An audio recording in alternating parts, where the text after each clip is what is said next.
નમસ્કાર દર્શક મિત્રો, હું રાજેશ પાટણવાડિયા રાષ્ટ્ર સેવા ન્યૂઝમાં આપનું હાર્દિક સ્વાગત કરું છું। સમાચારની વાત કરીએ તો ડેડિયાપાડાના ધારાસભ્ય પર શાંતિલાલભાઈ વસાવા દ્વારા લગાવેલા આરોપો બાદ ચૈતર વસાવા અને હોટલ સંચાલક સંજયભાઈ વસાવાનું નિવેદન। રિપોર્ટ મલેક મિનહાજ, ડેડિયાપાડા। ગઈકાલે આમ આદમી પાર્ટીના કાર્યકર એક શાંતિલાલ ડેબા વસાવા અને બીટીપીના જે 2022 વિધાનસભા અમારી સામે લડ્યા હતા, બહાદુર વસાવા દ્વારા એક પોલીસ અધિક્ષકને એક ફરિયાદ આપવામાં આવી છે। ત્યારે જે 16 તારીખે રાત્રે 9:50 જે નંબર પરથી ફોન આવ્યો હતો અને જે શાંતિલાલભાઈએ ગાળામગાળી કરી હતી, એની હકીકત એવી છે કે શિવમ પાર્ક હોટલ, ગામ નિંગડ, તાલુકો ડેડિયાપાડા ખાતે શાંતિલાલભાઈ ત્યાં શાક બનાવવાના કારીગર તરીકે નોકરી કરતા હતા અને લોકસભાની ચૂંટણી દરમિયાન ત્યાં આમ આદમી પાર્ટીના નેતાઓ જમ્યા છે એમ કરીને શાંતિલાલભાઈ અમારી પાસે બિલ લેવા માટે આવ્યા હતા અને 50,000 રૂપિયાનું બિલ હતું એમ કરીને જૂન મહિનાની અંદર જ 50,000 રૂપિયા મેં એમને ચૂકવેલા, 30,000 રોકડા લઈ ગયેલા અને 20,000 એમની છોકરી સપનાના ખાતામાં અમે નાખ્યા છે ફોનપે કરીને।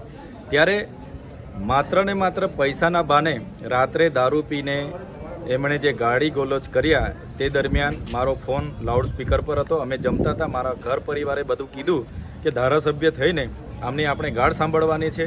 એ બાબતને લઈને મારા ત્યાંના આગેવાનો નરપતભાઈને ફોન કર્યો, મેં માધવસિંહને કીધું અને ત્યાંના માજી સરપંચશ્રીને કીધું અને એ લોકો ત્યાં એમને સમજાવ્યા અને આ ગાડી ગોલોચ કરવાના બદલે 9 વાગે આપણે ધારાસભ્યને જઈને મળીશું।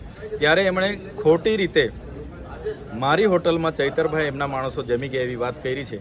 હું લોકસભાની ચૂંટણી દરમિયાન 1 કે 2 દિવસ દરમિયાન જ હું ડેડિયાપાડા આવ્યો હતો અને ક્યારે એ હોટલ પર હું જમવા પણ નથી ગયો, છતાં એ શાંતિલાલભાઈ હોટલના બિલના નામે 50,000 રૂપિયા લઈ ગયા છે અને ફરી 1,28,000ની માગણી કરે છે, જે ગેરવ્યાજબી છે।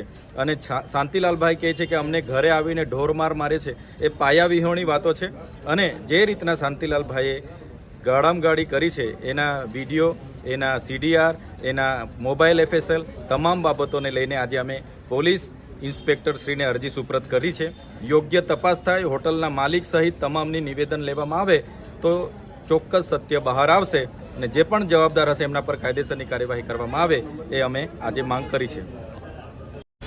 હું સંજય વસાવા, શિવમ પાર્ક હોટલનો સંચાલક છું।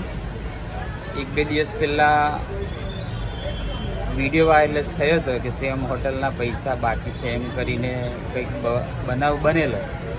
એનું સંદર્ભમાં હું ખુલાસો આપું છું કે હું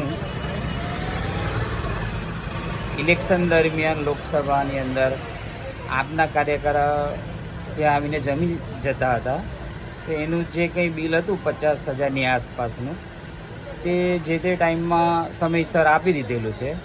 પણ પેલો વિડીયો વાયરલેસ થયો છે તેમાં આ બાબતની વાત થયેલી છે તે અમારા એના હાથે કંઈ નિસ્બત નથી। કદાચ એ પોતાનો અંગત પૈસા હોય અને એમને કંઈક બનાવીને કીધું હોય એ અમને ખબર નથી, બાકી અમારે એમના સાથે કંઈ લેવા દેવા નથી અને અમારું ચૂકવણું અમને મળી ગયેલ છે।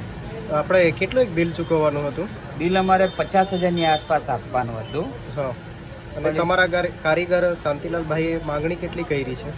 એમને બિલ એકચ્યુઅલી જે 50ની આસપાસ હતું, પણ એમણે 1,28,700 રૂપિયાની જેવી વાત કરી છે અને એના ખુલાસા પેટે અમારી પાસે બિલ બુકો ઓલરેડી છે જ, એટલે એટલું બધું બિલ નથી।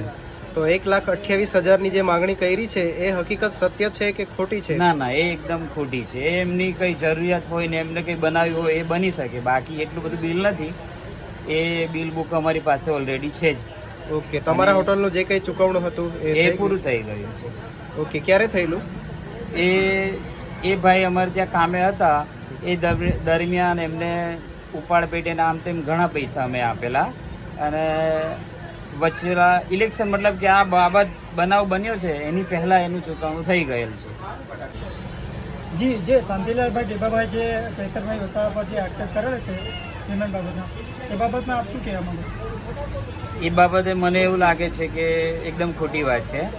હવે શિવમ પાર્કનો હું સંચાલક છું, મને ખબર છે કે મારા હોટલમાં કેટલું બિલ બનેલું છે અને કેટલા લેવાના છે।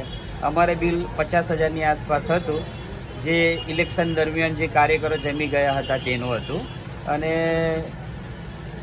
આ ભાઈએ 1,28,700 રૂપિયાનું જે બિલ આપ્યું છે એ વ્યાજબી નથી એમ.